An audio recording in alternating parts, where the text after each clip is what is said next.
Je pense que le président est venu rendre visite, comme il se doit en tant que président de la République, à tous les citoyens sénégalais.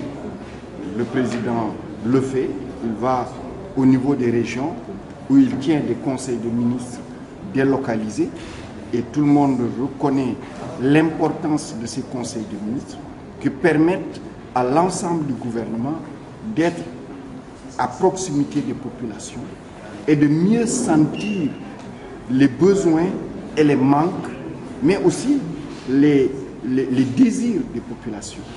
Et à l'issue de ces conseils de ministres, il y a souvent des mesures qui sont prises et qui permettent de régler un certain nombre de choses. Je vous donnerai un exemple simple d'une région qui est une région très particulière. Quand vous prenez la région de Kolda, je sais que le plaidoyer du président de la République a été tel quand s'est tenu ce conseil des ministres que je pense que tous les ministres ont compris qu'il fallait faire quelque chose pour cette région et faire quelque chose particulièrement pour le département de Médina-Yoro Foulah. C'est la même chose quand il y a eu le conseil des ministres de Kédougou. Le président a été tellement sensible et il a sensibilisé pour le département de Salémata, ainsi de suite. Donc, c'est dans ce même état d'esprit que le président de la République est venu à l'université Cheikh Anta Diop. Mais il n'est pas seulement venu pour écouter. Il est venu parce qu'il avait fait des promesses et comme à l'accoutumée, ces promesses, il les respecte. Je l'ai souvent dit, le président, nous avons la chance d'avoir un président qui, quand il dit quelque chose, il respecte la parole dite. Il avait promis de terminer la cité des enseignants, qui a démarré depuis 2003.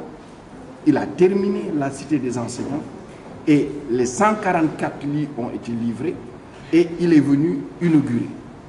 Il avait promis non seulement de réhabiliter l'ensemble des grands amphithéâtres de l'UCAD, mais de renforcer les universités existantes par un grand programme. La Banque mondiale a accepté de financer ce programme de 34 milliards. Les marchés, tous les marchés ont été attribués. Les entreprises sont prêtes pour démarrer. Il y a même des universités où les entreprises ont déjà installé leur chantier et sont en train de commencer.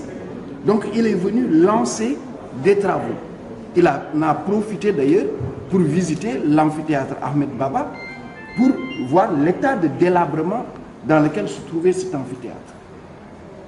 Ensuite, vous le savez, les plateaux techniques au niveau particulièrement des universités sont devenus extrêmement obsolètes, pour voire inexistants. Et il avait en 2012, lorsqu'il présidait le Grand Prix du président de la République des Sciences, annoncé un grand programme d'équipement et de construction de laboratoires.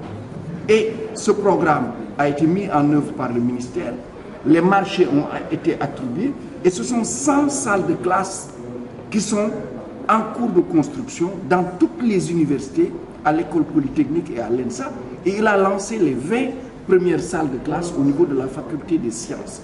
Et le doyen de la fac de sciences d'ailleurs a dit que ces 20 salles vont leur permettre d'augmenter de 60% leur capacité.